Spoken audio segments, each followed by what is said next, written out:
varios los conectados.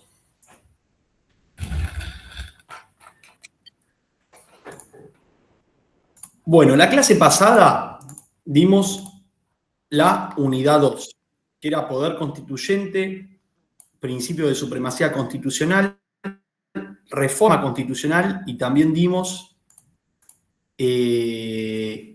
control de constitucionalidad. ¿Hay alguna duda con esto? Vamos a hacer un pequeño repaso igual. La clase pasada habíamos hablado del poder constituyente. Dijimos que el poder constituyente era aquel grupo de ciudadanos que dictaba una constitución o que reformaba la constitución. Por eso se dividía en poder constituyente originario, que es el poder constituyente originario se ejerce una sola vez, que es cuando se crea, se dicta la primera constitución, y el poder constituyente derivado es el que actúa después, que se reforma la constitución. En Argentina se reformó varias veces. La última vez fue en el 94, que fue la única vez que se ejerce, perdón, la última vez que fue la última vez que se ejerció el poder constituyente derivado. Dijimos que el poder constituyente originario no tenía límites, mientras que el poder constituyente derivado, el que reforma la Constitución, sí tiene límites, que los límites eran temporales, porque podía haber cláusulas pétreas que decían que la Constitución no se puede reformar,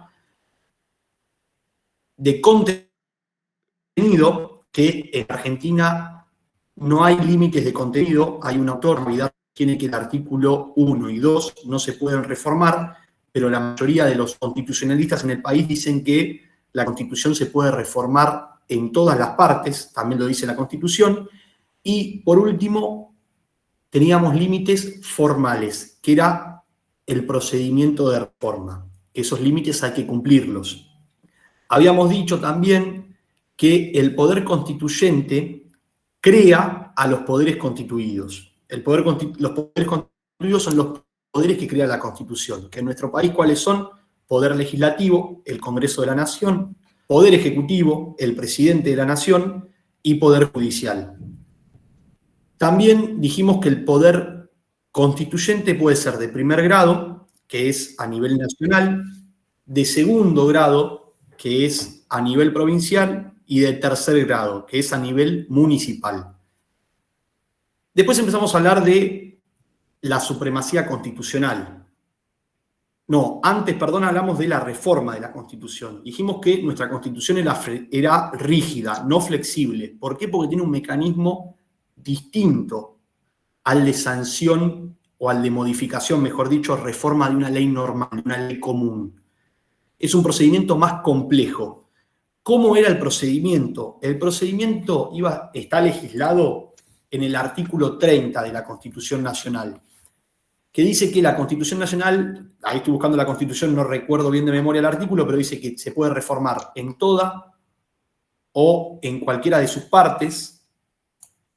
Es decir, que ya la teoría de Vidar Campos de que el artículo 1 y 2 no se pueden reformar, con esta parte del artículo cae, y que se va a dividir en dos etapas. No lo dice así la Constitución, pero fue como lo explicamos la clase pasada. La primera etapa era la etapa constituyente. ¿Quién actuaba en la etapa preconstituyente y qué hacía? Les pregunto. ¿Actuaba el Congreso, profe? Actuaba el Congreso, exactamente. El Congreso propone qué parte de la Constitución se va a modificar. Claro. Exacto, como dice Leonardo, el Congreso va a actuar en la etapa preconstituyente. ¿Qué va a hacer el Congreso? Va a dictar una ley que es la Ley de Necesidad de Reforma Constitucional. En esta ley va a decir que la Constitución se tiene que reformar y va a establecer en qué partes se va a reformar. O puede decir que se va a reformar en todas las partes. Después empieza la etapa constituyente. ¿Y acá quién interviene? La convención interviene el pueblo. Interviene el pueblo, como dice Romina. Y como dijo Iván, también va a intervenir la convención, pero primero interviene el pueblo. El pueblo va a votar a la convención, va a votar cómo va a estar compuesta la convención. El pueblo va a votar como si fuese a votar diputados. Como vamos a votar este año, que este año son las elecciones legislativas, bueno, habría una elección de convencionales constituyentes, que nosotros vamos a votar cómo se forma esta convención. Cada provincia y la Ciudad Autónoma de Buenos Aires va a llevar a un número de convencionales, conforme a los legisladores que lleven al Congreso. Es decir, si la provincia de Buenos Aires lleva 10 legisladores, la provincia de Buenos Aires va a llevar 10 convencionales. Si Tierra del Fuego lleva 3 legisladores, Tierra del Fuego va a llevar 3 convencionales. Nosotros vamos a elegir a los convencionales y los convencionales se van a encargar de hacer la reforma.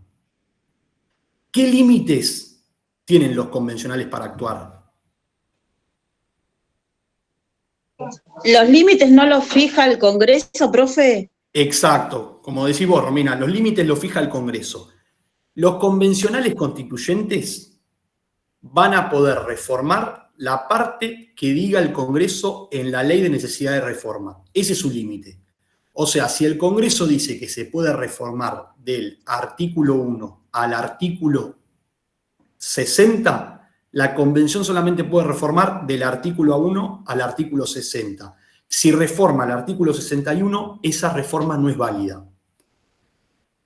Bueno, se elige la Convención Constituyente, se junta la Convención Constituyente, se debate sobre cómo se tienen que hacer las reformas y una vez que se realice la reforma, la Constitución está reformada y entra en vigencia cuando lo establezca la ley de necesidad de reforma. O sea, empieza a entrar en vigencia a partir de determinada fecha. Después, ¿quedó claro reforma constitucional? ¿Y saltamos a otro tema o hay alguna duda? Bueno, entonces, resumiendo. Te hago una consulta. Etapa constituyente, preconstituyente, segunda etapa constituyente. ¿Alguien me preguntó algo? Sí, yo también tengo una pregunta. Sí. Sí, si el Congreso propone una ley de reforma en todas sus partes, ¿no pasaría a ser originaria nuevamente?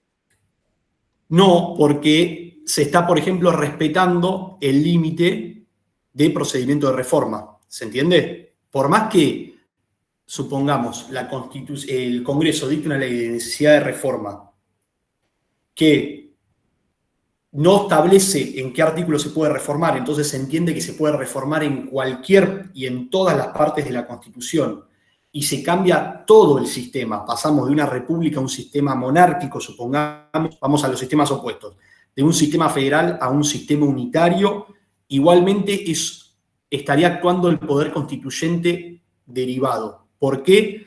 Porque usó de base la anterior Constitución. ¿Cómo le usó de base? Con el procedimiento de reforma. ¿Se entendió, Leonardo? Sí, o sea, utilizando el artículo 30. Claro, usó el artículo 30, no es que desconoció la Constitución anterior.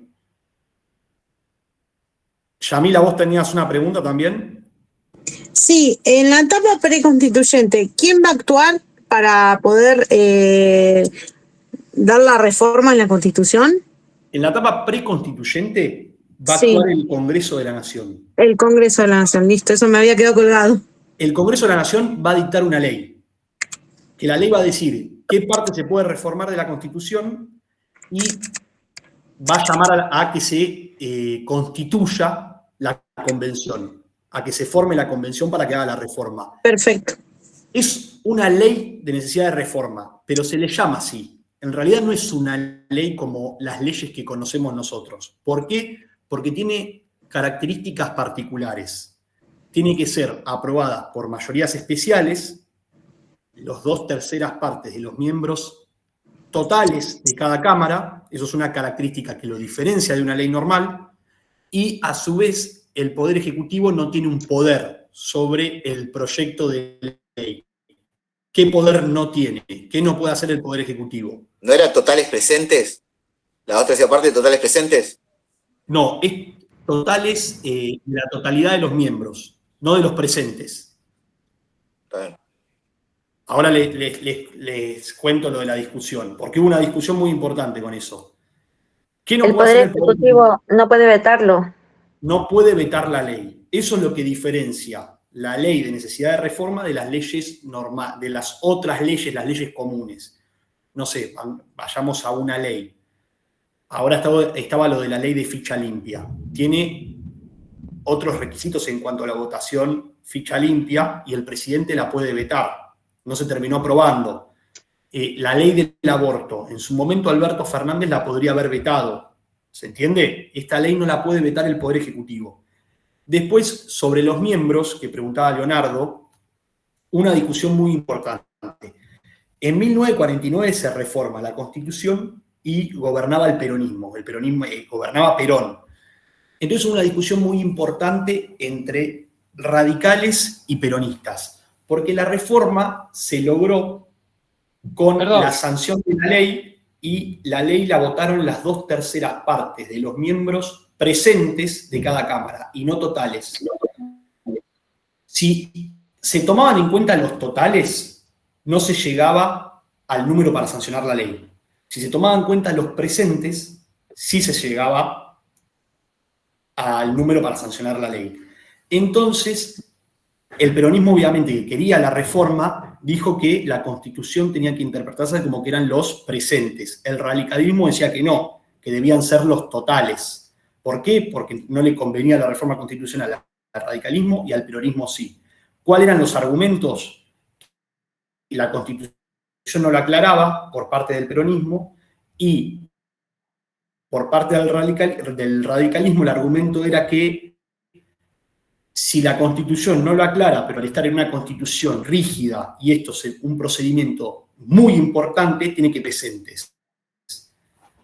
Si nosotros leemos bien, la Constitución en el artículo 30 no aclara si son presentes o si son totales.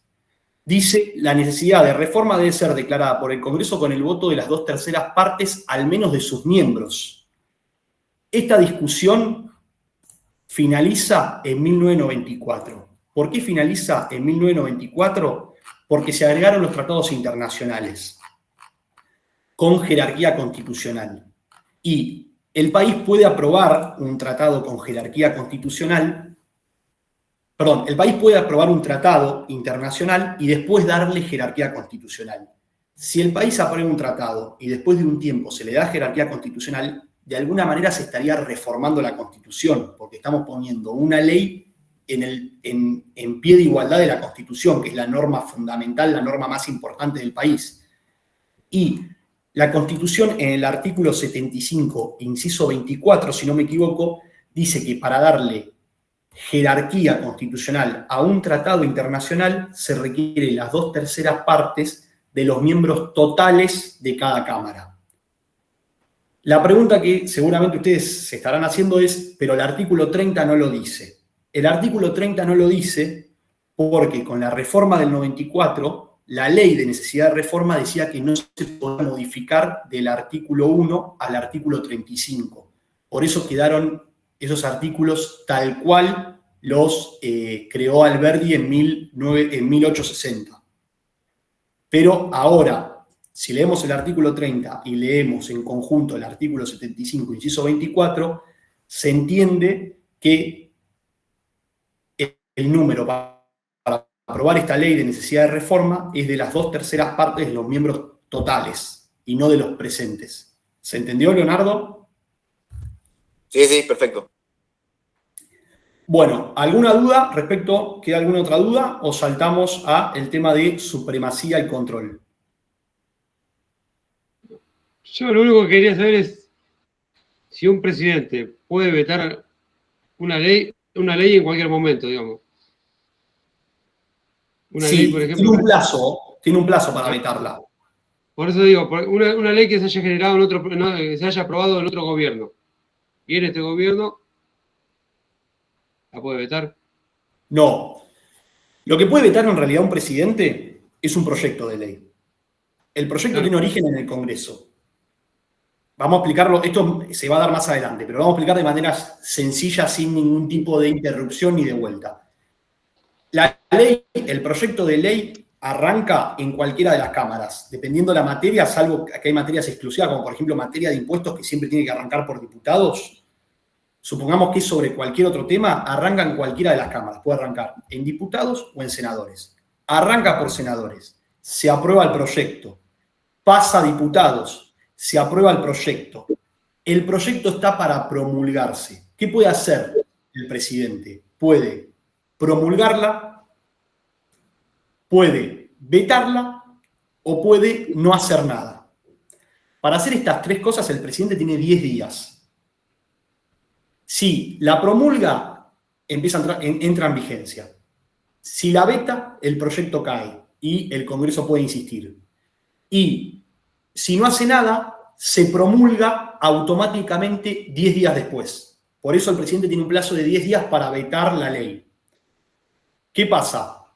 Supongamos, ¿no? En el 2023 asumió Milei. Alberto Fernández dictó la ley, el gobierno de Alberto Fernández impulsó la ley del aborto y el Congreso la sancionó y Alberto la promulgó, Alberto Fernández. Milei ha dicho varias veces que no le gusta el aborto. Él no la puede vetar, porque él puede vetar proyectos de ley. Esto ya no es un proyecto, ya es una ley que se está aplicando en Argentina. Ya el aborto no es más un delito. Lo que puede hacer Milei para derribar esta ley es iniciar un proyecto de ley para que el aborto vuelva a ser un delito. Ese proyecto de ley lo presenta en el Congreso de la Nación. Un proyecto de ley puede ser iniciado por la Cámara de Diputados, por la Cámara de Senadores, por el pueblo, mediante la iniciativa popular, que eso lo vimos en las primeras clases, y por el Poder Ejecutivo. Pero ya no puede vetar la ley. Lo que veta una ley es una ley posterior. ¿Se entiende? Porque si no, supongamos que si el presidente tuviese ese poder de vetar leyes viejas, a medida que pasan los gobiernos, cambiarían totalmente las leyes en el país. Lo que puede hacer el presidente, que vamos a ver más adelante, es vetar leyes de manera indirecta, pero algunas leyes de determinada materia, como por ejemplo hizo Milei con la ley de alquileres. ¿Cómo se vetan así las leyes? A través de un decreto de necesidad de urgencia. La ley de alquileres, por ejemplo, Milei, por así decirlo, la vetó o la modificó. ¿Cómo lo hizo? A través de un decreto de necesidad de urgencia.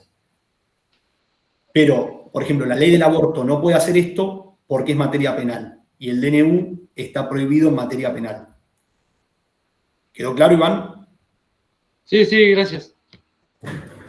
Bueno, ¿alguna duda?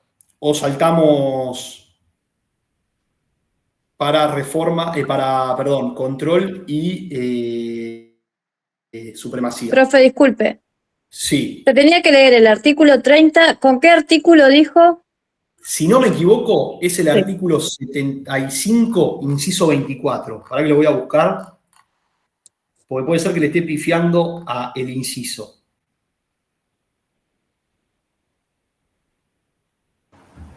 ¿Todavía siguen esas cosas, en serio?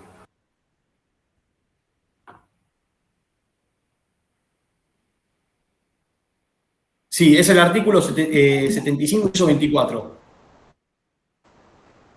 Gracias.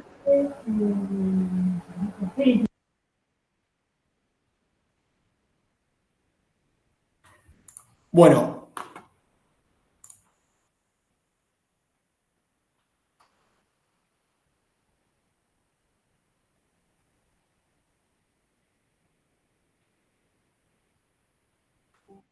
Saltamos entonces, si no hay más dudas, a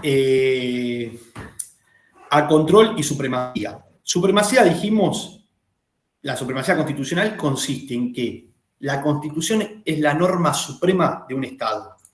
¿Qué quiere decir esto? Que es la norma que jerárquicamente se encuentra por encima del resto.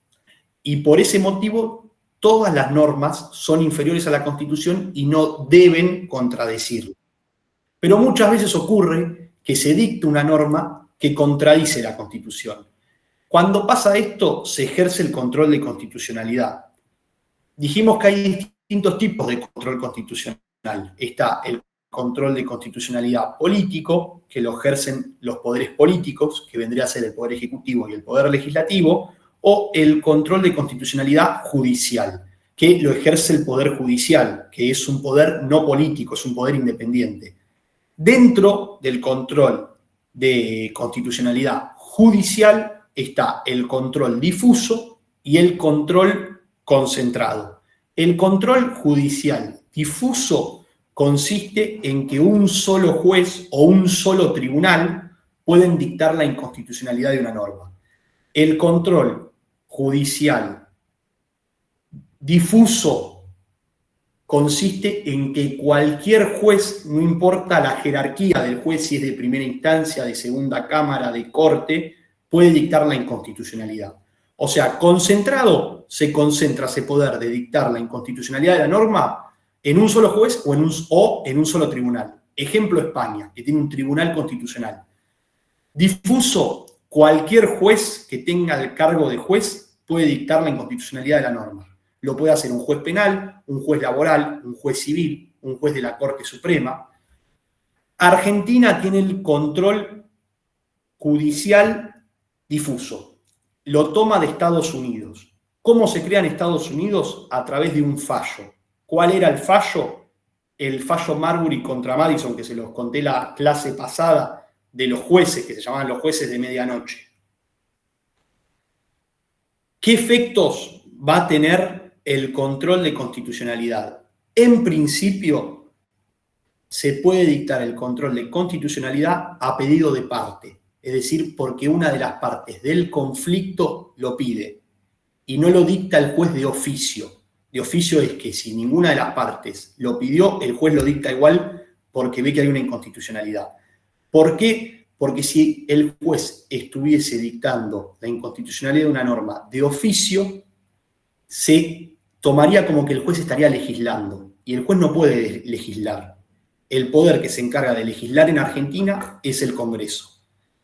Entonces tiene que ser a pedido de parte. Una de las partes del conflicto, del juicio, tiene que pedir la inconstitucionalidad. Después, otro efecto es que es entre las partes el efecto. O sea, la norma se va a dejar de aplicar por ser inconstitucional a las partes del juicio, no al resto de la sociedad. No es que se deroga la ley. Como excepción puede ser erga omnes, quiere decir con efectos para todos. Esto, por ejemplo, el caso Alavi, que les conté en la clase pasada también, que era sobre las escuchas telefónicas, y un abogado se quejó por esta ley porque decía que estaban violando su derecho a la intimidad y el derecho del secreto profesional. ¿Alguna duda sobre control constitucional?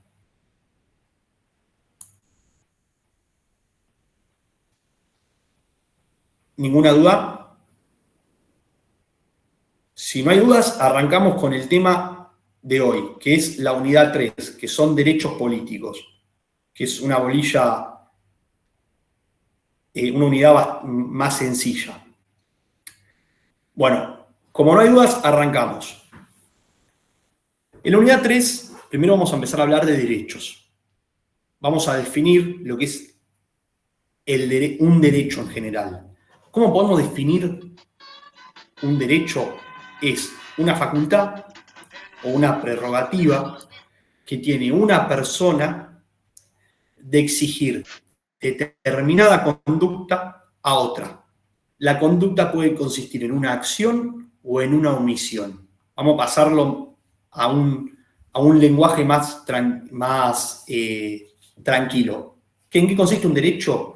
Que una persona le puede exigir a otra que realice determinado comportamiento. Ese comportamiento puede ser que haga algo, una acción, o que deje de hacer algo, una omisión. Esta facultad puede ser ejercida, se puede recurrir al Poder Judicial, que es un órgano del Estado, para que exija esta conducta de manera forzosa. Es decir, nosotros, por ejemplo, tenemos un vecino que se está portando mal, vamos a tribunales, le hacemos un juicio, el Poder Judicial puede decir que yo tengo razón y le exige a mi vecino que se deje de portar mal. También el Poder Judicial puede decir que yo no tengo razón y que mi vecino puede seguir haciendo lo que estaba haciendo. Un ejemplo.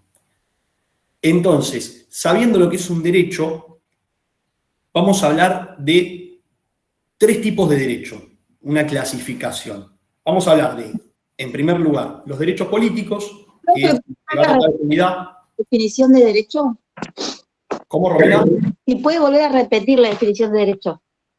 Sí, es una definición que la estoy inventando yo, por así decir. Por ahí en los libros van a encontrar definiciones más lindas, pero dijimos que era una facultad o una prerrogativa de una persona de exigir determinada conducta a otra, y que la conducta puede ser una acción o una omisión, una conducta de hacer o una conducta de no hacer, una conducta de que haga algo o que deje de hacer lo que está haciendo. Bueno, vamos a hablar primero de los derechos civiles. Los derechos civiles surgen con dos grandes revoluciones del siglo XVIII. Una revolución fue en Europa y otra fue en América. ¿Qué revoluciones estoy hablando?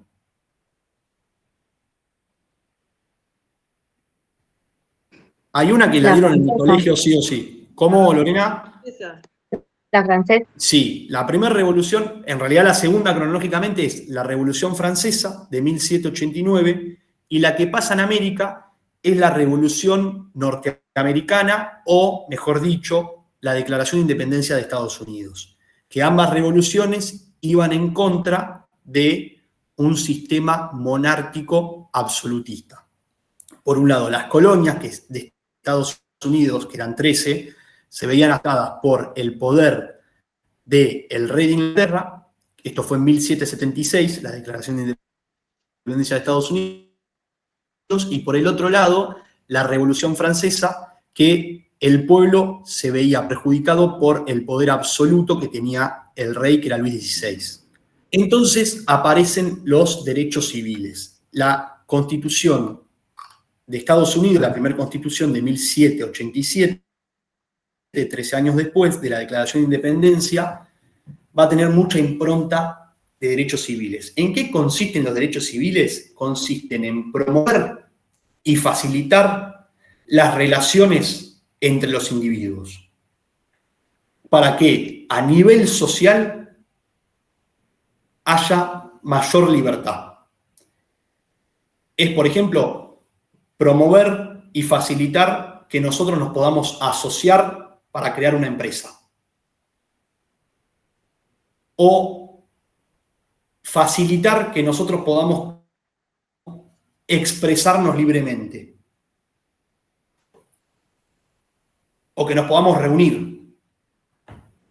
Que podamos trabajar, que podamos transitar.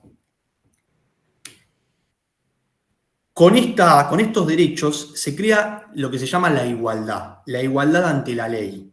Ya no va a haber más un rey en Francia, no va a haber más un rey en Estados Unidos, va a haber un sistema republicano donde todos somos iguales ante la ley.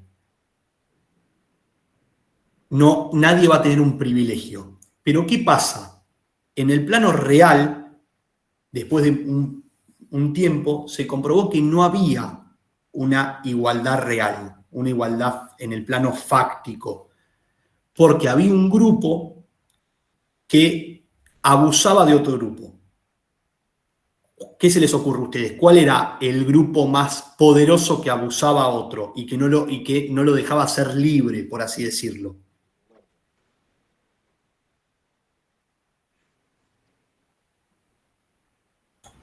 Los blancos contra los negros.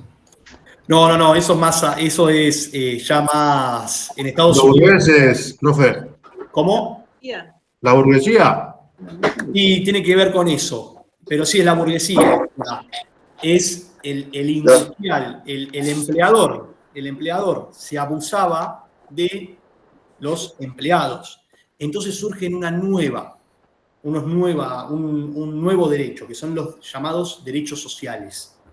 Estos derechos sociales lo que intentan es generar mayor igualdad para que haya una mejor o mayor libertad. Consisten, digamos, en proteger en la relación a la parte débil, que es el empleado poniéndole límites al empleador, como por ejemplo la ley de jornada de trabajo de 8 horas, vacaciones pagas, se podrían decir también, el seguro de salud, el seguro de trabajo. ¿Por qué? Porque antes, como no había regulación laboral, había una especie de esclavitud, donde el dueño de la empresa o el dueño de lo que a ustedes se les ocurra se abusaba de los empleadores y no tenían condiciones dignas de trabajo. Por eso se crean los derechos sociales. Pero bueno, pasada esta introducción, vamos a hablar ahora, nos vamos a meter de lleno en los derechos políticos. ¿Y en qué consisten los derechos políticos? Los derechos políticos consisten en la formación de la voluntad del Estado por parte de la ciudadanía. Es decir, es el derecho que tiene la ciudadanía de participar en la formación de la voluntad del Estado. ¿Por qué digo la ciudadanía? Esto es tema de las primeras clases. Porque una persona es ciudadana cuando puede ejercer los derechos políticos. Podemos ser nacionales sin ser ciudadanos. Por ejemplo, una persona de 12 años que nació en Argentina no ejerce los derechos políticos porque no puede ir a votar, ni tampoco se puede presentar a un cargo electivo. La ciudadanía en Argentina se obtiene a partir de los 16 años, que es cuando podemos ejercer el primer derecho político. Sabiendo esto, voy a hacer una aclaración sobre los derechos civiles, que va a haber derechos que pueden ser considerados derechos bifronte. Bifronte, que son de dos frentes de aplicación, que pueden ser tomados como derechos civiles o pueden ser tomados como derechos políticos. Por ejemplo, el derecho de asociarnos. Si nos asociamos para crear una sociedad anónima, una sociedad de responsabilidad limitada, o sea, una empresa, estaríamos ejerciendo ¿qué derecho? ¿Derecho civil o derecho político? Derecho civil. Un derecho civil, claro. Ahora, asociarse para crear un partido político y poder gobernar. Derecho político. Su derecho político ya no se relaciona tanto con lo civil. Lo mismo el derecho de reunión. Nosotros nos podemos reunir para hacer un asado, eso es un derecho civil, es una relación entre personas. Ahora, reunirnos para que se apruebe determinada ley, para iniciar un proyecto de ley a través de la iniciativa popular, ya se estaría hablando de un derecho político. Por eso se habla de que son derechos bifronte. Estos derechos los menciona el artículo 14, que el artículo 14 en realidad menciona derechos civiles, pero hay algunos derechos que pueden ser aplicados tanto como derechos políticos o como derechos civiles. ¿Alguna duda hasta acá?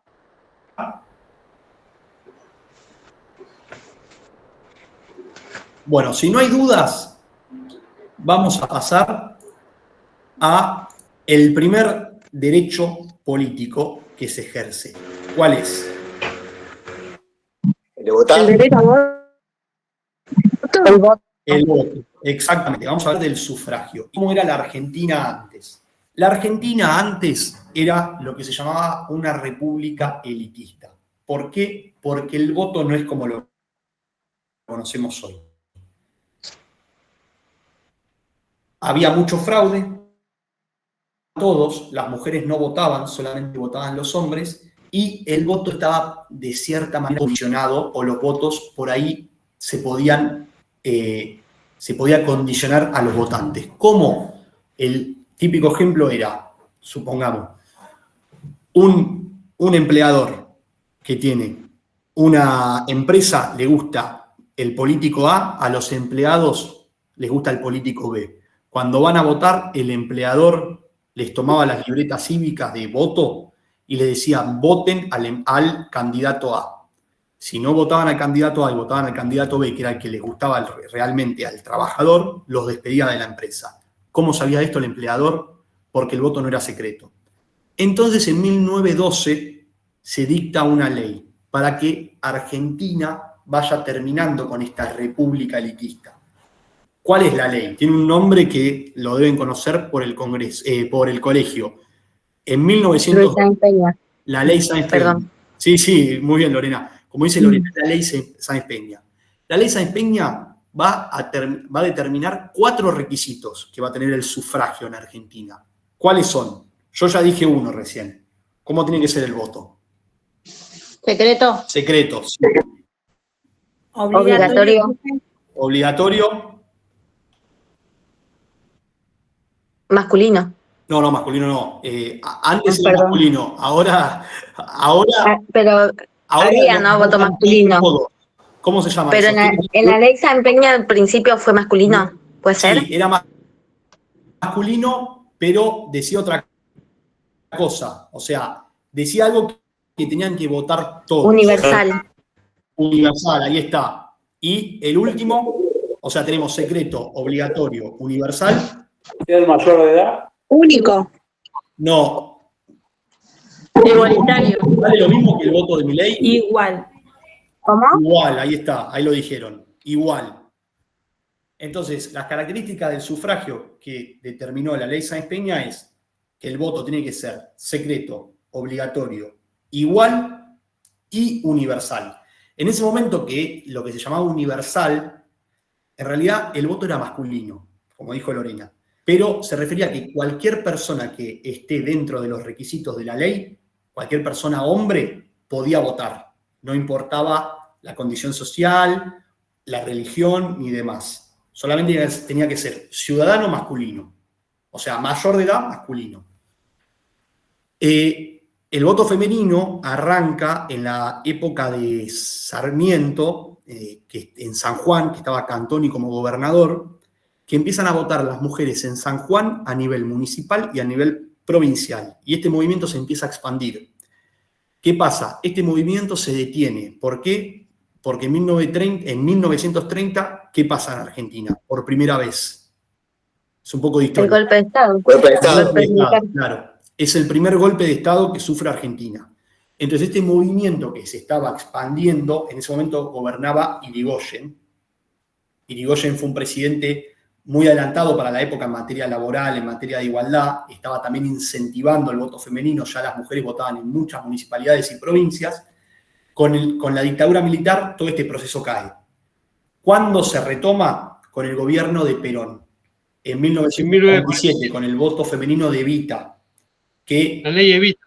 Claro, este voto, en realidad, las mujeres habían votado antes. Lo que hace el peronismo es devolverle el voto a las mujeres y hacerlo nacional. ¿Qué quiere decir esto? Que ya podían votar a presidente y a senador y diputados nacionales. Antes votaban solamente a gobernador, intendente, a los legisladores provinciales o concejales. Pero bueno, vamos ahora a ir viendo cada característica. El voto es, entonces, ¿cómo podemos definir el voto? En realidad es el sufragio. El sufragio es un derecho-obligación que se materializa a través del voto. ¿Qué quiere decir que se materializa? Que se ejerce a través del acto de votar, pero en realidad el derecho es el sufragio, el derecho a sufragar. A partir de la ley Sáenz Peña, el voto va a ser obligatorio. Tenemos el derecho y además el deber de ir a votar. Y esto Argentina lo hace para que se termine con la república elitista. ¿Por qué? Porque hay países donde el voto, porque esto se pregunta muchas veces es una locura que nos obliguen a ir a votar, y a mi modo de verlo no es una locura, porque hay muchos países que el voto es voluntario y terminan siendo una república elitista encubierta. Como por ejemplo en Estados Unidos. En Estados Unidos, ¿cómo se vota? Se vota de manera voluntaria. ¿Y qué día se vota en Estados Unidos? Acá se votan los domingos, porque es el descanso semanal. Esto es para que toda la gente pueda ir a votar y además tiene la obligación de ir a votar. O sea, si yo, por ejemplo, en Argentina estoy trabajando el domingo y mi empleador me dice que no puedo, yo tengo que ir igual porque tengo la obligación de ir a votar. En Estados Unidos se vota los martes, el supermartes. Y hay mucha gente que no puede ir a votar, porque por ahí quiere ir a votar y no lo dejan salir del trabajo para ir a votar. Y ahí no puede decir, no, pero yo tengo la obligación de votar, porque el voto es voluntario. Entonces, ¿qué sucede en Estados Unidos? Hay un porcentaje mínimo que siempre elige el destino del país con el voto, que eso acá en Argentina no pasa. Por eso siempre vota el mismo sector de la población en Estados Unidos. No votan todos. Esto es lo que quiso que se evite Sáenz Peña cuando se dictó la ley. Después el voto va a ser igual. ¿Qué quiere decir igual? Una persona es un voto. Un voto vale lo mismo para todos.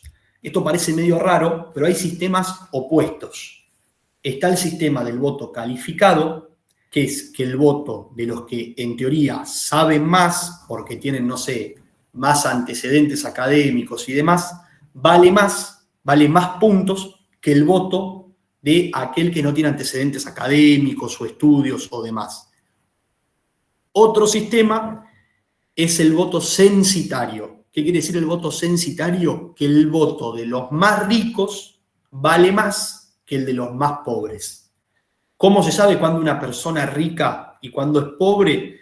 En base a la capacidad contributiva. Es decir, aquel que paga más impuestos es considerado más rico, entonces su voto vale más que aquel que no paga impuestos o paga el mínimo de impuestos.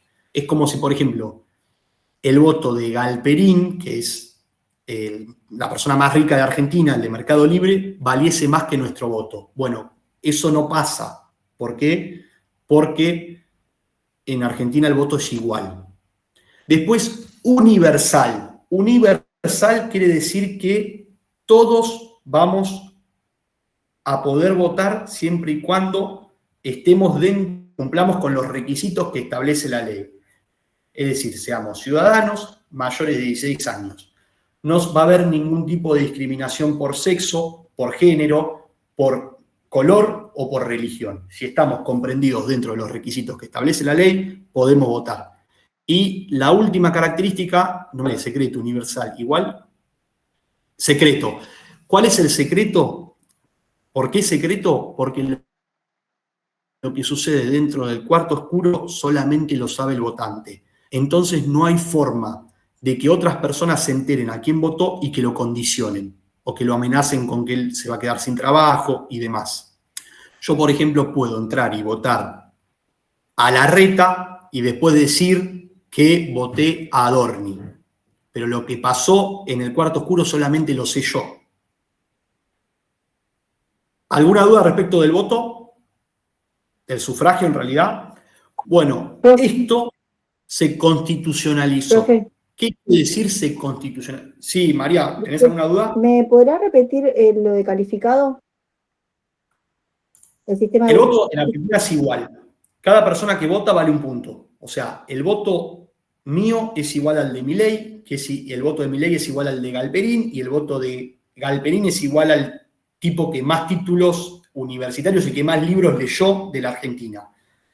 Hay sistemas opuestos. ¿Cuáles son estos sistemas opuestos? El voto calificado, que el voto de las personas que tienen mayores antecedentes académicos vale más que el que una persona que no tiene antecedentes académicos. Es la típica de, no, si no terminó el colegio no puede ir a votar. O el voto de los que terminamos el colegio tiene que, ese discurso yo lo he escuchado hasta por la tele. Ese es el típico ejemplo del voto calificado. El voto de aquellas personas que saben más debería valer más que el voto de aquellas personas que saben menos. ¿Por qué? Porque están mejores calificadas para elegir a los representantes. Hago comillas y todo eso porque estoy totalmente en contra de esta postura. Y el voto censitario es que el voto de los más ricos vale más que el voto de los pobres. Después, volviendo al tema, estos requisitos del voto, estos 4 requisitos se constitucionalizaron. ¿Qué quiere decir se constitucionalizaron? Se incorporaron a la Constitución con la reforma de 1994. Antes solamente estaban en la ley.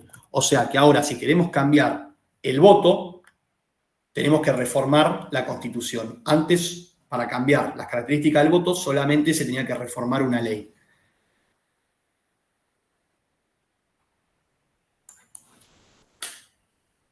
Me estoy fijando, creo que es en el artículo 38.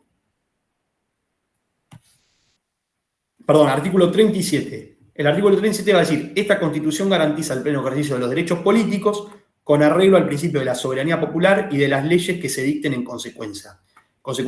El sufragio es universal, igual, secreto y obligatorio. Es decir, que estas características ya están constitucionalizadas. Bueno, ¿alguna duda respecto a esto? Entonces seguimos. Vamos ahora con los sistemas.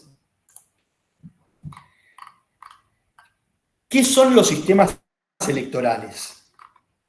No, mejor vamos a hablar primero de los partidos políticos, perdón, que es más sencillo y es más lindo también el tema. Los partidos políticos. ¿Cómo podemos definir a un partido político? Como un conjunto de personas que tiene por objetivo, que tiene como meta llegar al poder para ejercer conforme sus ideas.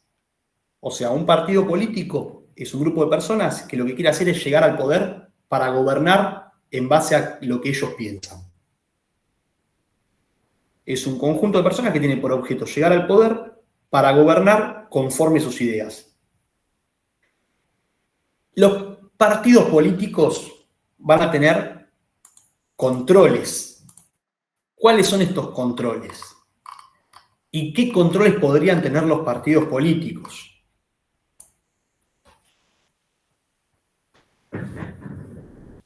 No, yo les voy a hacer una pregunta.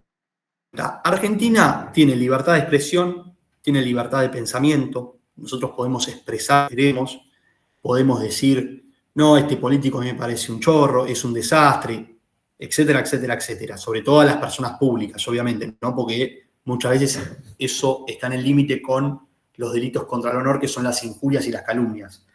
Pero a nosotros nadie nos controla lo que pensamos. Yo puedo pensar algo horrible y decirlo también, si no lo llevo a la práctica, no me pueden sancionar.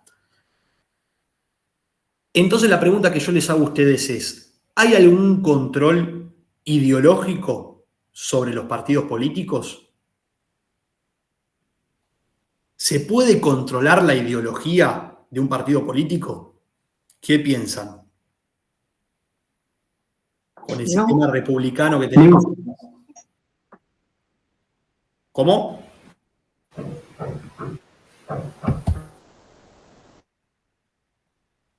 Calculo que uno forma parte de un partido político por propia voluntad.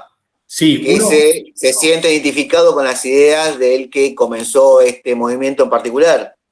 Sí, no sé si eso está controlado, pero tiene que ser voluntario. Si no, está como ejerciendo cierta influencia sobre la demás, o sea, una persona débil, ¿no? Sí, eso es tal cual lo decís vos, Leonardo. O sea, la persona se afilia al partido que quiere y si quiere no se afilia a ningún partido. Yo, por ejemplo, no estoy afiliado a ningún partido.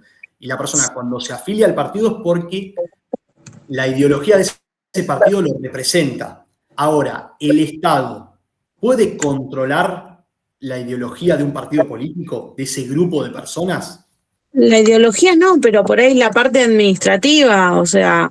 Sí, control administrativo va a haber. Pero sí. Yo hablo de la ideología. ¿Puede decir... Mientras no vaya contra los derechos protegidos en la Constitución. Me imagino que mientras no vaya contra los derechos protegidos en la Constitución. Bueno, es como dice Lorena. La ideología del partido político no se va a controlar. O mejor dicho, se va a controlar, pero va a tener un control mínimo. Te hago una consulta. ¿No hay algo referido a que no se puede promover por lo menos ideologías nazis? Claro, bueno. ¿Hay algo de eso? Sí, hay un... ¿Sí se puede controlar en ese sentido? ¿Sí se puede controlar? ¿Esos van a ser controles mínimos? Claro. Es como dicen no ustedes. A la tortura. Claro. Los partidos políticos van a tener 3 controles. El primero es el control cualitativo, que viene de calidad, que vendría a ser el control ideológico, en la calidad del pensamiento del partido. Después van a tener un control cuantitativo, que viene de cuántos, de número, y después van a tener un control económico-financiero. Recién estábamos hablando nosotros del control cualitativo o ideológico. Y la pregunta fue, ¿el Estado puede controlar la ideología de un partido político? Sí. Como dijo Lorena y como dijo Leonardo y como dijo Yamila. El control va a ser mínimo. ¿Qué va a controlar el Estado? Que la ideología del partido no vaya en contra de la Constitución Nacional. Es decir, porque si va en contra de la Constitución Nacional, es una ideología antisistema. Está en contra del sistema constitucional argentino, del sistema de derecho. La ideología nazi va en contra de lo que dice la Constitución. En cualquier parte de la Constitución va en contra de la división de poderes, porque en la Alemania nazi Hitler era el único que ejercía el poder, va en contra de los derechos humanos. Es un partido que tiene como pensamiento principal producir genocidios y discriminar a las personas. Entonces va en contra del debido proceso. O sea, Hitler no es que te daba el derecho a defenderte y demás, te mataba de una. Entonces, por eso está prohibida la ideología nazi. ¿Qué pasó con este tipo de control? Con este tipo de control hubo un fallo en Argentina en la década del 90, que es el fallo Partido Nuevo Triunfo, que la Corte dijo que este partido no cumplía con la ideología que debía tener un partido político porque estaba en contra de la Constitución. Y este partido tiene una ideología nazi, entonces no se podía presentar a elecciones. ¿Cómo era este partido? Este partido reivindicaba cosas muy raras, se vestían muy parecido a los nazis, hasta hacían un saludo muy similar al saludo nazi, y el propio símbolo del partido era el escudo nazi partido a la mitad. Ahí lo estoy buscando en Google. Es decir, eran nazis. Entonces, no se los dejó, se les sacó la personería y no se los dejó presentarse a elecciones. ¿Cómo se llamaba esta última condición? O sea, eran cualitativos, cuantitativos y... Económico-financiero. Bien, entonces del Estado, la regulación del Estado en base a la Constitución Nacional es cuantitativo. Sí, es el control sobre la ideología. No, cualitativo. Cualitativo sobre la ideología. Cuantitativo viene de cuántos. Paren que no sé cómo compartir pantalla.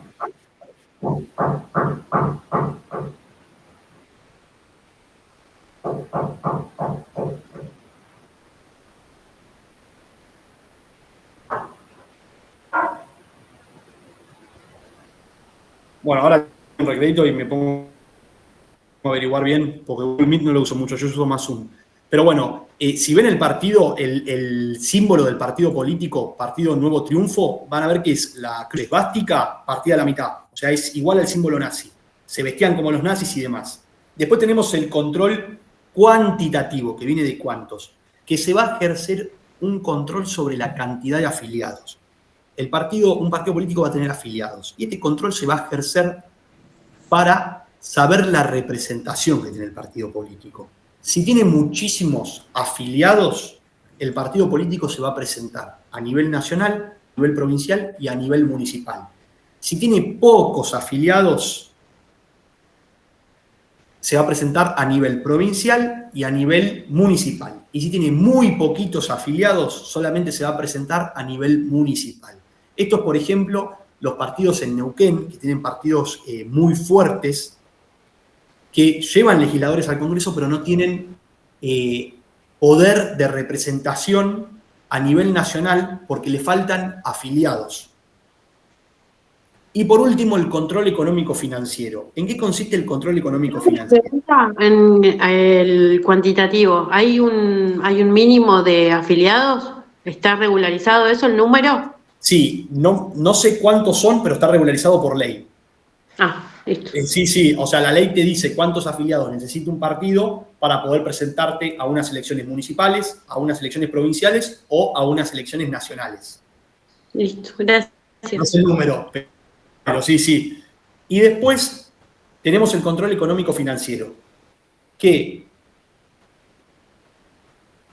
los partidos políticos van a recibir aportes económicos, con la condición de que el aporte económico no sea anónimo. No pueden haber aportantes anónimos al partido político. ¿Por qué creen ustedes que no puede haber aportantes anónimos? Por el lavado de dinero. La mafia invierte en un partido político y hace desastre. Es como decís vos, Leonardo, por ese motivo. Una persona tiene que saber de dónde viene el dinero de un partido político. ¿Por qué? Porque si no sabe de dónde viene, el partido político puede engañar al pueblo. Imagínense que yo soy del Partido Verde porque protejo el medio ambiente. Tengo un montón de publicidad, toda anónima, me pagan un montón de cosas con aportantes que yo llegue a ser presidente, aguante el medio ambiente, no hay que contaminar más, y llego a ser presidente. Y después hago todas leyes para que destrocen la Patagonia con petroquímica, con minería. ¿Por qué? Porque el que me financiaba era Shell, YPF, la minera tanto, y ustedes no lo sabían, porque el aportante era anónimo. Entonces yo los engañé. La idea de que no haya aportantes anónimos es para no engañar al pueblo, porque en campaña yo puedo decir una cosa y cuando gobierno puedo hacer otra. Entonces se tiene que saber quién es el que apoya y aporta al partido que quiere que gane. ¿Alguna duda respecto a estos tres controles? ¿No? Cuantitativo, ¿de cuántos? Eso nos va a fijar nivel provincial, nivel municipal, nivel nacional. Económico-financiero, se tienen que saber de dónde vienen los aportes, es decir, no puede haber aportantes anónimos a un partido político. Y cualitativo, es un control mínimo sobre la ideología del partido. Lo que se controla es que el partido no sea antisistema, es decir, que no vaya en contra de la Constitución Nacional. Bueno, hacemos un recreíto en 10, más o menos, en 10 minutitos volvemos. ¿Les parece? Acá habían 500. Bien. Bueno. No, ya te pasé la lapicera, todo. Una por una, ¿no? Sí, mirá. Mirá vos. Una por una. Encima que no tenía un mango en la billetera, una por una. Gastón, tenés el micrófono abierto. ¡Perdón!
Después me decía a mí, ¿viste? Está terrible, ¿eh? Las cátedras, ¿verdad?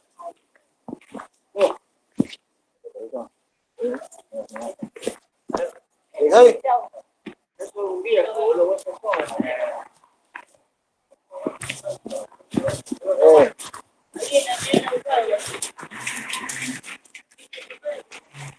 No, perro.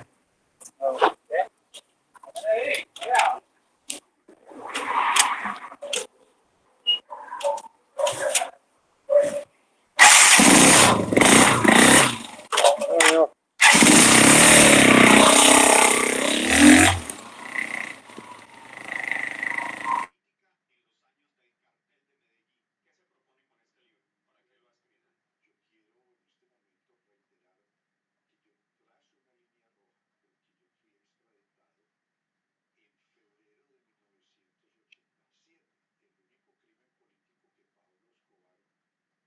historia de Leder es de película. Su reciente y sorpresiva reaparición en Colombia es la 10ª vida del gato. ¡Viva Colombia! Nació en 1949 acá, en Armenia. Su padre fue un ingeniero alemán que se casó con una manizalita. A los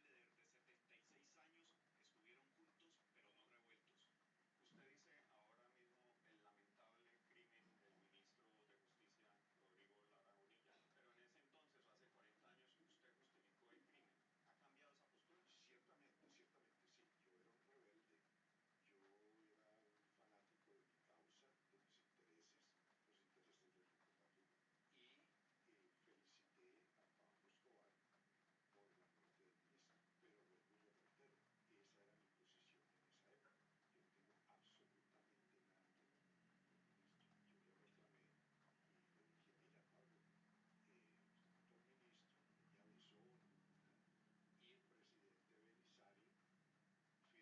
donde empezó a quebrantar la ley robando carros. Cuando ya expandía esa actividad a varios estados, lo cogieron y purgó una condena de 2 años para después ser deportado a Colombia. El alemán lo hablo básicamente, pero el inglés sí me tocó aprenderlo casi como el castellano. Tantísimos años allá. Se instaló en Medellín y empezó a traficar con droga trayéndola desde Bolivia encaletada en su propio carro. Fue ascendiendo y montó Leder Auto, un negocio de carros de alta gama, su pasión. Aquí está la agencia de automóviles que fue un imán para yo conocer cientos de narcos que venían a comprarme. Y era una fachada para lavar el dinero. Ciertamente que con dinero de la coca se traían los carros de Panamá y Miami. En los expedientes judiciales gringos lo llamaron el Henry Ford del narcotráfico porque Leder, con 20 y tantos años, dejó a un lado las mulas humanas que llevaban un par de kilos de droga y se inventó las rutas marítimas y aéreas con las que hizo llover toneladas de cocaína en Estados Unidos. Fueron muchas. Su fortuna llegó a ser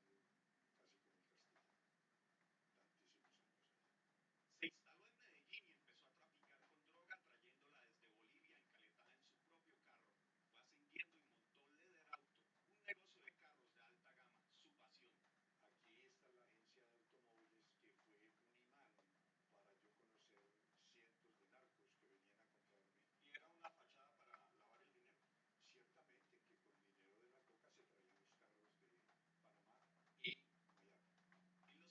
No sé cuántos docenas de toneladas de cocaína pasaron por la isla. Yo compré la isla aproximadamente por $2 millones.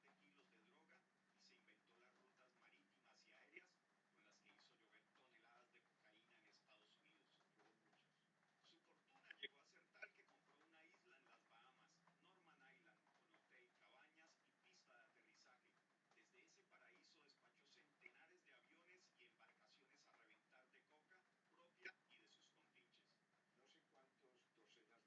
confiscar esa coca.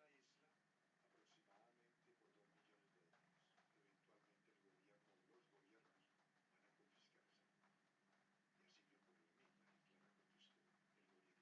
Bahamas. Así se posesionó como uno de los jefes del cartel de Medellín y junto a Pablo Escobar controlaba las paraísos.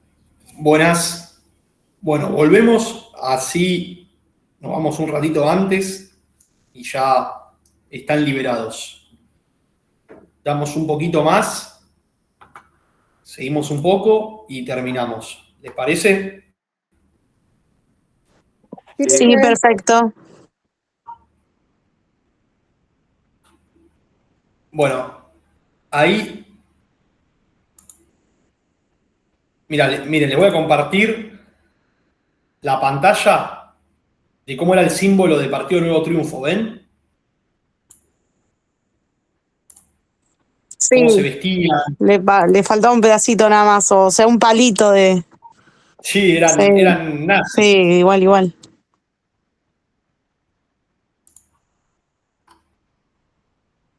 Cómo se vestían, las banderitas que usaban, el águila acá.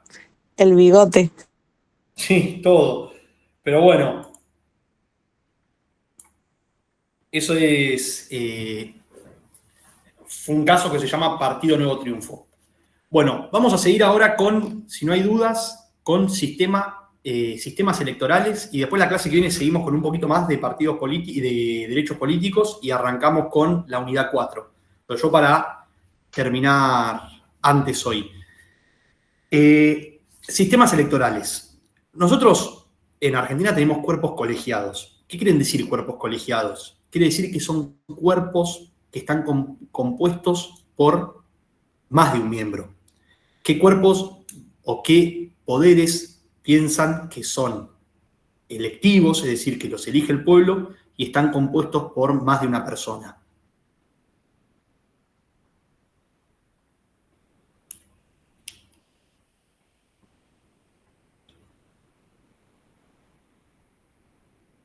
¿Qué es un cuerpo colegiado? Las cámaras. Las cámaras, exacto. El Congreso es un cuerpo que está compuesto por más de una persona. ¿El Poder Ejecutivo es colegiado? No, porque está compuesto por el presidente de la Nación. Si bien nosotros cuando votamos una fórmula de presidente y vicepresidente, el Poder Ejecutivo es uno solo, es el presidente de la República. ¿Qué cargo tiene el vicepresidente? Además de vicepresidente, pero ¿dónde tiene el despacho? En este caso Villarruel, ¿dónde tiene el despacho? ¿En Casa Rosada? Jefa de la Cámara de Senadores. Claro, es la presidenta de la Cámara de Senadores. En realidad es parte del Poder Legislativo. Y el despacho lo tiene en el Congreso, no lo tiene en Casa Rosada. Por eso el Poder Ejecutivo es unipersonal, es de una persona.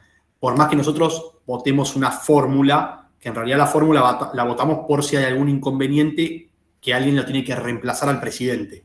Pero bueno, los cuerpos colegiados entonces son aquellos órganos que están compuestos por más de una persona. Entonces, para la distribución de cargos, para ver a qué partido le corresponde cuántas bancas, por así decirlo, se van a utilizar los sistemas electorales. ¿Qué son los sistemas electorales? Son mecanismos técnicos que se utilizan para la distribución de los cargos en cuerpos colegiados. Esa es la definición. ¿Puede ser de vuelta? Son mecanismos técnicos, son técnicas que se utilizan para distribuir determinados cargos en un cuerpo colegiado, para distribuir bancas en base a una elección en un cuerpo colegiado, como por ejemplo la Cámara de Diputados y la Cámara de Senadores. Eso tiene que ver con la densidad de población, a quién representa. Sí, tiene que ver con la cantidad de población, pero en realidad la cantidad de población se utiliza para saber cuántos legisladores lleva, en realidad cuántos diputados lleva cada provincia. Ahora, en una provincia se vota, y hay uno que salió primero, otro que salió segundo, otro que salió tercero. Los sistemas electorales sirven para ver cuántas bancas, cuántos diputados se lleva el que salió primero, cuántos diputados se lleva el que salió segundo, cuántos diputados se lleva el que salió tercero y así sucesivamente.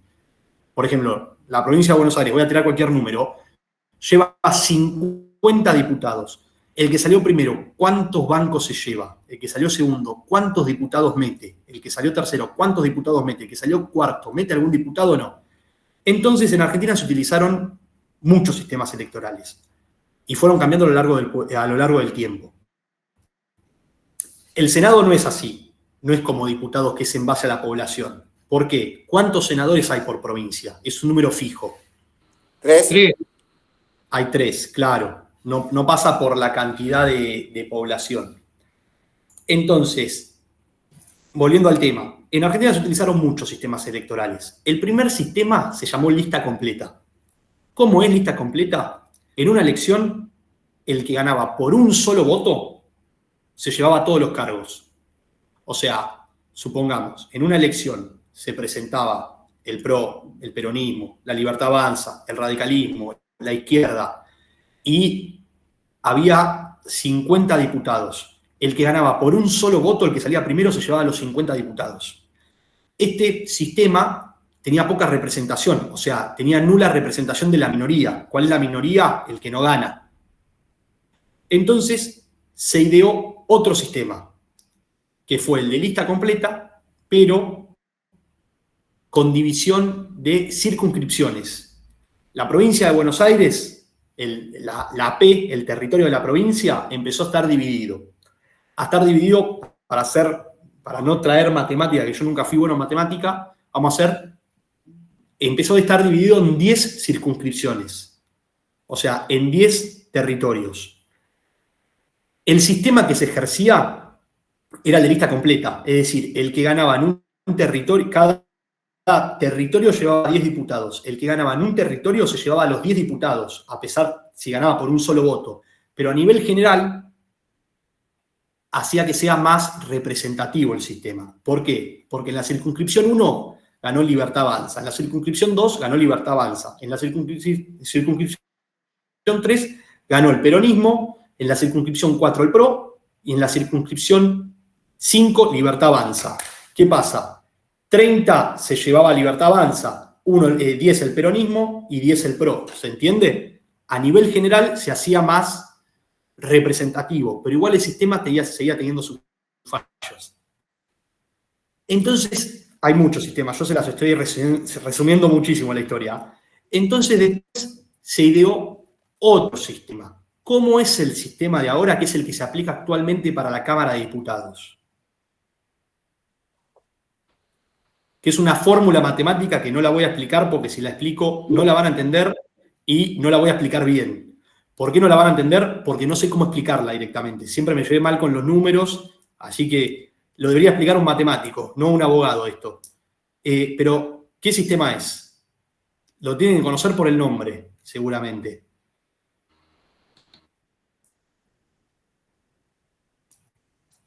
Sistema D'Hondt. ¿Es la primera vez que lo escuchan? Es el sistema D'Hondt. ¿Cómo es el sistema D'Hondt? Lo voy a explicar muy sencillo, porque es a través de una fórmula matemática. Se van a distribuir la cantidad de cargos por la cantidad de votos válidamente emitidos. Y la condición para obtener una banca es que se supere más del 3%. Es decir, si, no sé, por ejemplo, los partidos de izquierda siempre llevan pocos diputados. ¿Por qué? Porque reciben pocos votos, pero tienen diputados porque sacan más del 3%.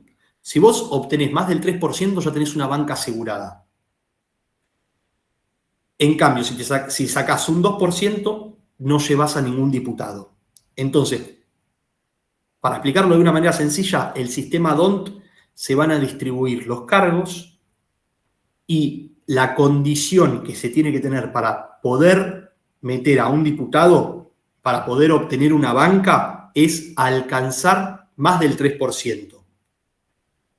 Esto es el sistema que mayor representación nos da, porque pueden ingresar, pueden obtener bancas el partido político que salió primero, el que salió segundo, el que salió tercero, el que salió cuarto y el que salió quinto. Si no llegó al 3%, no mete diputado, no obtiene banca. Por eso, por ejemplo, el domingo son las elecciones legislativas de la Ciudad Autónoma de Buenos Aires, de Cava. Vieron que se presenta Santoro por el peronismo, se presenta Larreta por un partido de él, se presenta Lo Penato por el PRO, se presenta Dorni por Libertad Avanza, se presenta no me acuerdo cómo se llama, creo que era Leiva por el radicalismo, si sacan más del 3%, ya ingresan. O sea, seguramente Adorni, Santoro, Los Penato, que son los que están más altos en las encuestas, esos partidos, el PRO, el peronismo y la Libertad Avanza, van a obtener bancas. Obviamente, el que salga primero va a obtener más bancas que otro. Nosotros dijimos que... Disculpe, Sí, Leonardo. Siempre estamos hablando que, o sea, saco el 3%, es una banca. Si saco 6, 2. ¿Es así? No es tan así, es a través de un cálculo matemático. Está bien, listo, era eso nada más. Pero se hace un cálculo con la cantidad de votos, la cantidad de cargos a distribuir y teniendo en cuenta el porcentaje del 3%. A través de esa cuenta te da, si vos sacaste, por ejemplo, un 38%, ¿cuántas bancas tenés? ¿Se entiende? Está bien, pero ahí se dividiría 38 dividido 3. Y ahí te da las bancas, ¿o no? Claro, sí, pero no es que es tan exacto de si tenés 6% tenés 2 bancas, porque por ahí vos tenés 10%. Y 10% no llegaste a 12. ¿Cuántas bancas te corresponden? Y el otro tuvo 11. ¿Entiendes? Y el de no, pero ahí tenés 3 bancas aseguradas. Sí, pero se hace con una cuenta, se toma la generalidad de la elección, porcentaje, también hay votos en blanco que ayudan a la mayoría. No, está bien, pero para tener una idea más o menos, está bien, eso ya saber. Para que se entienda, o sea, si el día de mañana un profesor les pregunta cómo es el sistema DONT y ustedes dicen, no, si sacas 3%, 6% así, no digan que se los dije yo, pero para que se entienda, es así. Pero para que se entienda así, si vos tenés 3%, tenés una banca, si tenés 6%, tenés 2 bancas. Pero para que se entienda sería así, es con un cálculo, por eso, pero es así. ¿Se entendió? ¿Esto es complicado de explicar? Sí, se te calculo, no me van a preguntar en el examen, ¿no? Sí, si no, en el examen no les voy a decir que me hagan la cuenta, con eso tranqui. Lo importante, en el examen ustedes van a tener que explicar con sus palabras. Y usen sus palabras, no me copien el texto, no usen la inteligencia artificial, no usen... explíquenlo como puedan, que yo me doy cuenta si lo entendieron o no. Lo importante es que lo hayan entendido, no que sepan bien, no se toman en cuenta los votos divididos. Cómo explican el sistema DONT es un sistema que tiene muchísima representación para las minorías, porque si obtenés más del 3% de los votos, ya obtenés un banco. Eso. Entonces, hay representación del primero, del segundo, del tercero, y así sucesivamente. Explican eso en el sistema DONT, están para un 10. Después, tema parcial. Tengo pocos mails. Acuérdense de mandarme los mails. En la lista somos como 57 y me llegaron solo 22 mails. Entonces voy a... Sí, nunca contestó. Jessica. Jessica Arpone. A ver.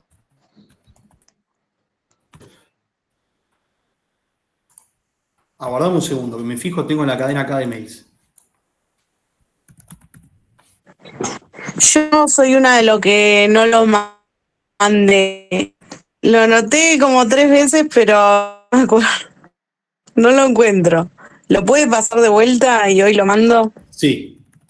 Ahí lo pongo en el chat. Yo también mandé un mail, ya hará 10 días fácil y tampoco, nunca me contestó. No sé si estoy en el grupo de mail o no.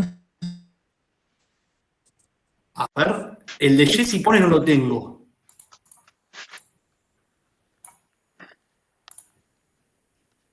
Hay muchos que me llegaron a no deseados. Capaz. Rey, me parece que sí que está mío. Yo le mandé el mail, me costó, pero no hagamos nada. No sé si... No mandé, solamente respondí a los que llegaron. Yo le mandé, profe, también y tampoco me contestó. Sí, Walter, yo pará. Yo a vos te contesté.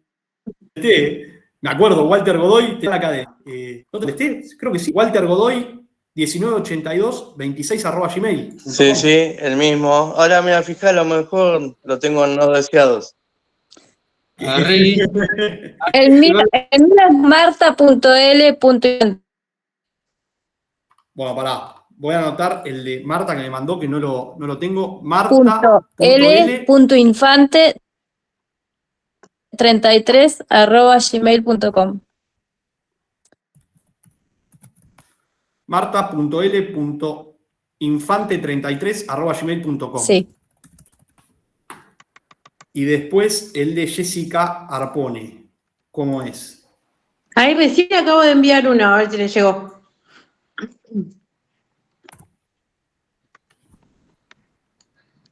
Es Arpone Jessica con J. @gmail nada más. .com. Ahí me estoy entrando al mail.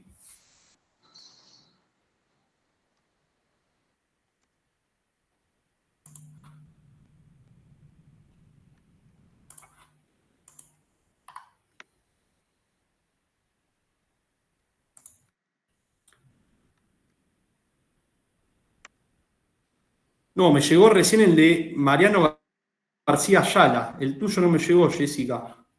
Ahora voy a entrar a no deseado. Acá en no deseados tengo bastante. Tengo el de Martina Infante, Lorena Escobar. A ver.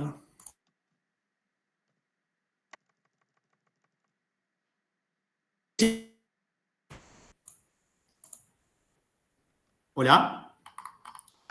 Jessica. Arpone Sí. Jessica @gmail.com.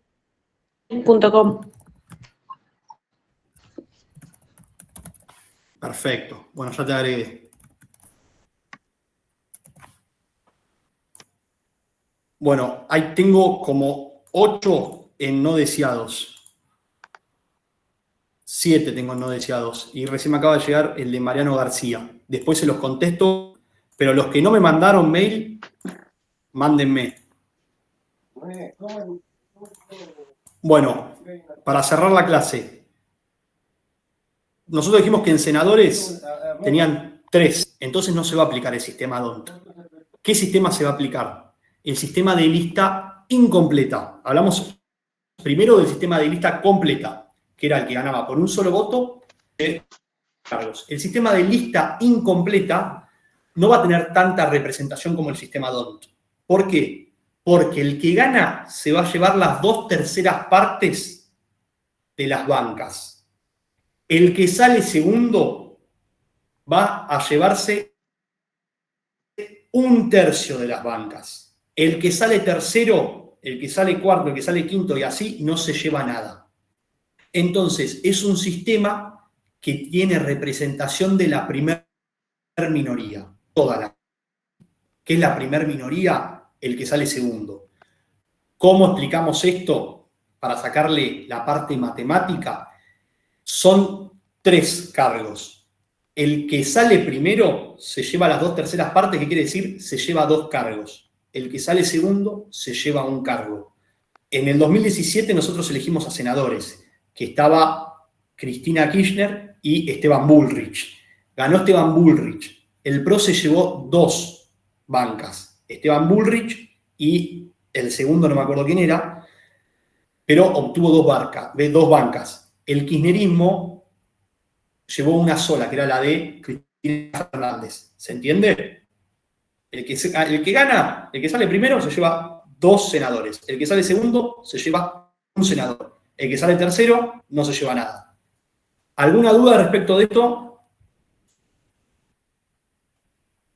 ¿Dudas? Bueno, estamos siempre senadores. Sí, acuérdense, senadores. Yo le quiero hacer una consulta porque yo me conecté después de la pausa que hizo. Llegué a mi casa y por ahí siempre estuvieron hablando de senadores, hablaron de diputados. Sí, hablamos de diputados, hablamos de la historia de cómo fue, que primero fue lista completa, el que ganaba se llevaba todos los votos, no importa por cuántos votos ganaba, si ganaba por un solo voto, llevaba todos los cargos, después cambió por circunscripciones, lista completa por circunscripciones, y después hablamos del sistema DONT. El sistema DONT es el que se aplica en diputados, que tiene representación el que sale primero, el que sale segundo y el que sale tercero, cuarto, siempre y cuando hayan superado el piso del 3%. Si no llegan al 3%, no tienen representación. Actual es el sistema para diputados. ¿Y para legisladores, cuál es? Para los legisladores, diputados, DONT. Senadores, sistema de lista incompleta. En DONT hay mucha representación. ¿Por qué? Porque van a estar representados todos los partidos siempre que lleguen al 3%. En senadores solamente va a estar el primero y el segundo. Igual la clase que viene hacemos un repasito y seguimos con esto. ¿Cómo se escribe DONT? Ahí se los mando. En inglés, don't. Sí, con apóstrofe. Con apóstrofe.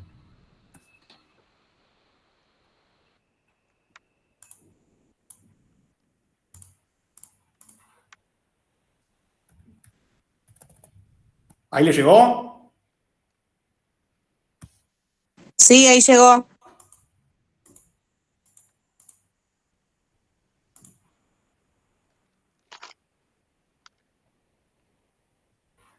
Bueno, si no hay dudas, terminamos la clase acá. Pongan en el chat su nombre, así paso lista. La clase que viene les voy a mandar un mail de prueba y me dicen si les llegó o no. Ahora voy a empezar a contestar los mails que me llegaron a la casilla no deseados y agregarlos. Walter, si te contesto el mail, pero ya estás agregado. Pero buenísimo, gracias. Si no hay duda, nos vemos en la clase que viene. Pongan el nombre, que paso lista y listo. Cerramos acá. Gracias. Listo, profe. Chau, chau. Gracias, hasta luego.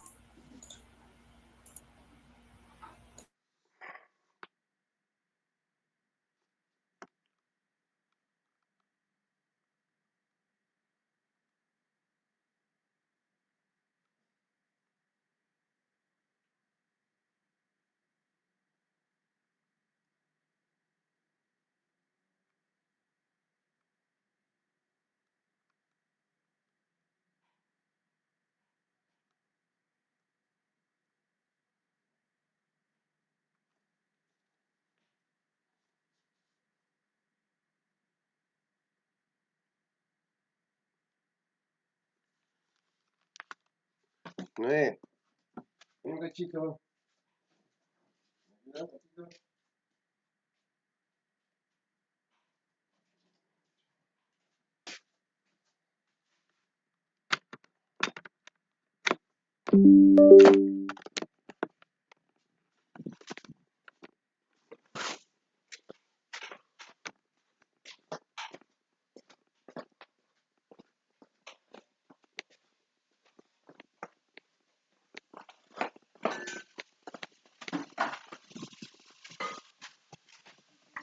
Me mandó. Pone mi email, no sé cómo pone acá. El arroba.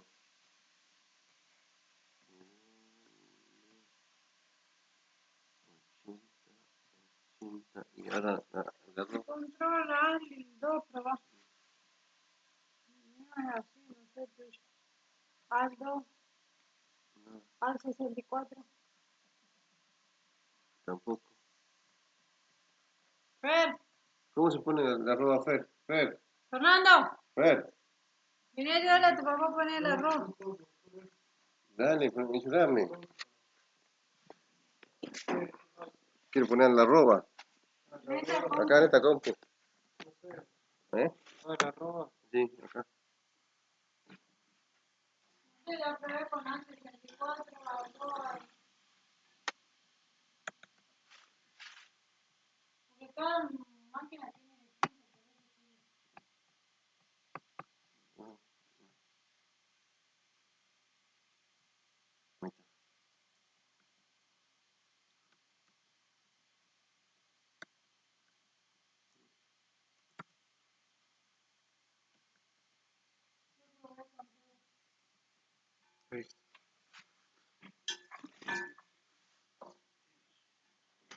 ¿Qué es lo que escribiste en tu arroba ahí?